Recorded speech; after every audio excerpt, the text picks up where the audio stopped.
Последователи этой школы не верили ни в Бога Творца, ни в нирвану, ни в перерождение. Они говорили, что существует только то, что окружает нас в этой жизни.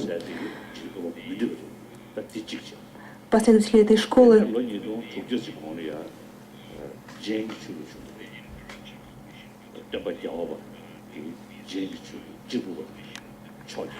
верили только в непосредственное восприятие. Они не верили в возможность опосредованного познания. Итак, у нас есть такая школа философской мысли, как Чарвака. А если говорить о нетеистических религиях, то это самkhya, нетеистическое крыло школы самkhya, джайнизм, буддизм, который возник 2500 лет тому назад приблизительно. Эти три философские школы или три религии, нетеистическое направление самkhya, джайнизм и буддизм, мы относим к нетеистическим религиям. Это те религии, которые утверждают, что явления возникают в силу причинно-следственной связи.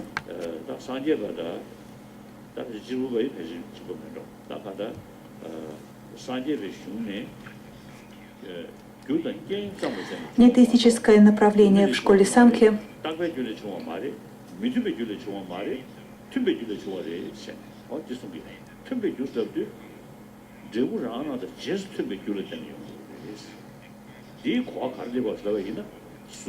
буддизм и джайнизм, последователи буддизма и джайнизма говорили о том, что причины должны соответствовать результату.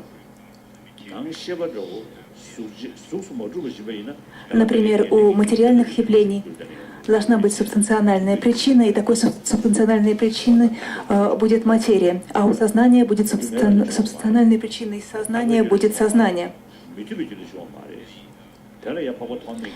Эти религии говорят о том, что вещи не могут рождаться беспричинно,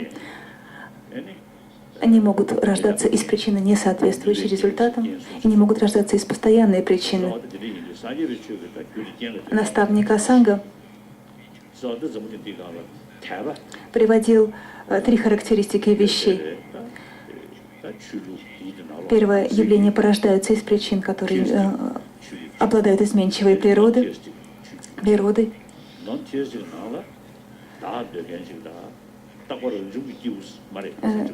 Непостоянные вещи обусловлены.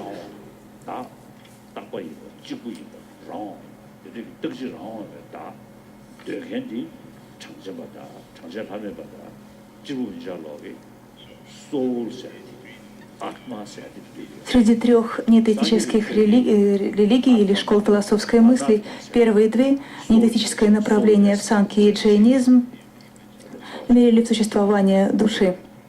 А буддизм в этом смысле отличается от этих двух направлений, потому что в буддизме нет веры в постоянную душу. Буддизм говорит о теории анатмы, отсутствии постоянной души. Sentiment de plénitude mentale, de satisfaction mentale profonde est essentiel, et c'est là donc la vision du bouddhisme. Et on voit à quel point ce mental influe sur notre état intérieur. Par exemple, à quel point aussi le sentiment d'être protégé, de trouver un sentiment de refuge, de trouver un sentiment de paix importe. Un enfant, par exemple, s'il sait que sa mère est présente, le simple fait de savoir qu'elle est présente, qu'elle va le protéger, qu'elle a de l'affection pour lui, ça pacifie son mental et du coup il ne s'inquiète pas. Et s'il y arrive quelque chose et que sa mère est présente, il l'appelle tout de suite. Si elle est loin, il court vers elle. Et cela aide principalement quoi? La présence de la mère aide principalement son état mental.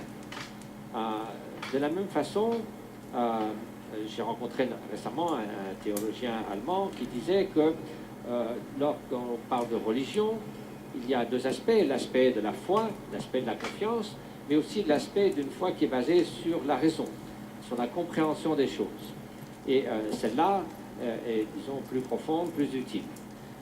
Et si l'on y réfléchit, il y a un aspect de la foi qui est basé au fait que si l'on a toute notre confiance, par exemple, on place dans le bouddhisme notre confiance dans le Bouddha Shakyamuni et qu'on prend refuge en lui, on a un sentiment de confiance, qu'il y a quelque chose dans lequel on peut se rattacher, un objet de refuge qui fait que même dans des circonstances difficiles, on ne perdra pas espoir. Et ainsi, la foi dans une tradition religieuse ou spirituelle nous aide, dans les circonstances pénibles, à ne pas perdre espoir. Maintenant, lorsqu'on parle de foi et d'un objet donc de notre foi, il y a aussi dans les différentes religions et traditions spirituelles de l'histoire humaine, cet objet ultime de notre foi, de notre refuge, que nous considérons comme un refuge et comme un refuge ultime, est de différentes sortes selon les religions. Notamment, il y a des religions, bien sûr, qui sont les religions théistes, qui considèrent qu'il y a donc que cette entité ultime est aussi une entité qui est un créateur, c'est-à-dire qui a créé le monde, qui a créé l'univers. Elle a un certain nombre de caractéristiques, cette entité, ce Dieu créateur, d'être permanent, parce que donc ce Dieu n'est pas né d'autres causes ou conditions qui l'ont amené à l'existence. Il existe de par lui-même, donc il est survenu de lui-même, parce qu'il ne dépend pas d'autre chose ou d'une autre entité, et de ce fait, il n'est pas non plus sujet au changement et à la destruction, donc il est permanent et il est éternel. Donc c'est ce qu'on trouve notamment dans les religions judéo-chrétiennes, ainsi que dans l'islam, et dans certains aspects des anciennes traditions de l'hindouisme. En Inde, l'une des plus anciennes traditions philosophiques, qui est notamment expliquée dans le Madhyamika Avatara, l'entrée sur la voie du milieu, où on explique en détail comment il y a environ 3000 ans, il y a une tradition philosophique indienne qu'on appelle celle des Samkhya, qui est la plus ancienne. Cette tradition philosophique est complexe et très riche. Elle distingue notamment 25 facteurs principaux, certains ultimes et d'autres qui appartiennent à la manifestation. Il y a une entité suprême qui s'appelle Ishvara, qui, elle, est aussi constante, qui ne change pas, et qui se manifeste par 23 manifestations. Il y a également, alors Ishvara n'est pas censé faire l'expérience de tout cela, mais il y a une autre entité qu'on appelle Purusha ou Atma, qui, elle, fait l'expérience des choses.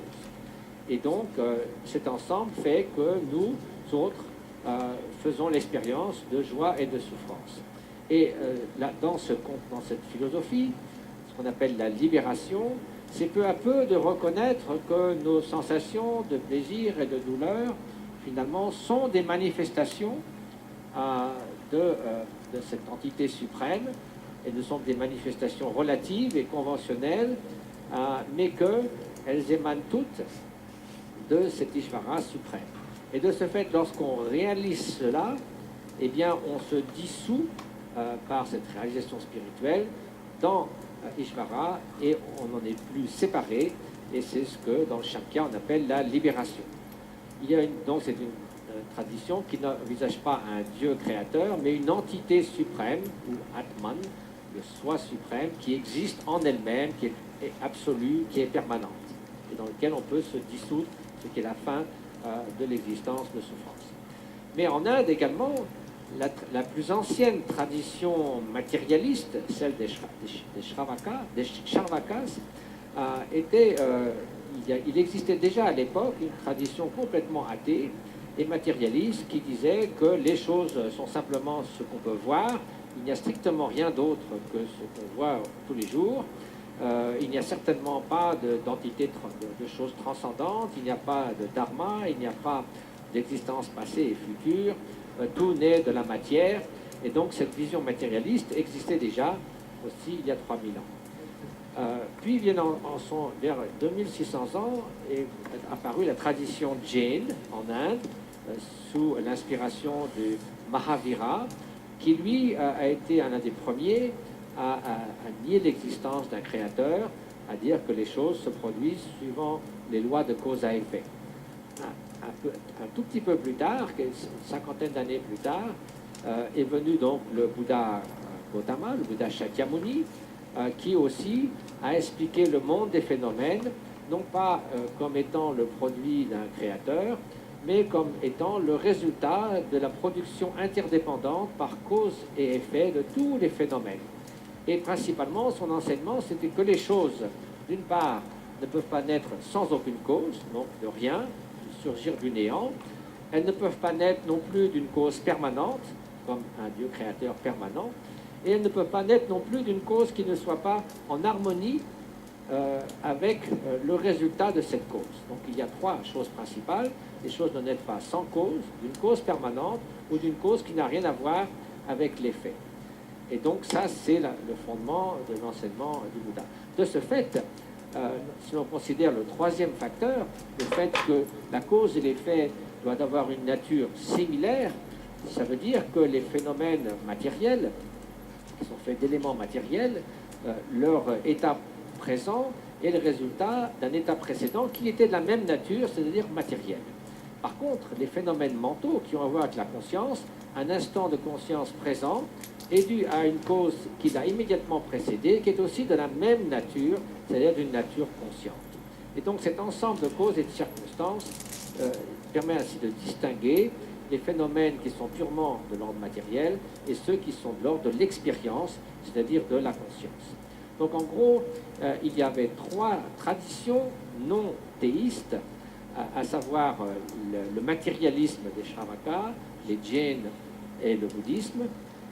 Et donc il y a aussi des traditions théistes, comme nous avons mentionné, comme les religions du livre. Maintenant, parmi les religions non théistes, nous avons vu également qu'il y en a de deux types. Les Shamkya, qui, tout étant non théistes, postulent l'existence d'une entité suprême, qui existe, un Atman, qui existe bien en lui-même, qui est une existence ultime et permanente, et donc une sorte d'âme ultime. Et les traditions qui, au contraire, parlent d'anatma, c'est-à-dire d'absence de cette entité de soi ou d'âme, et c'est le cas du bouddhisme.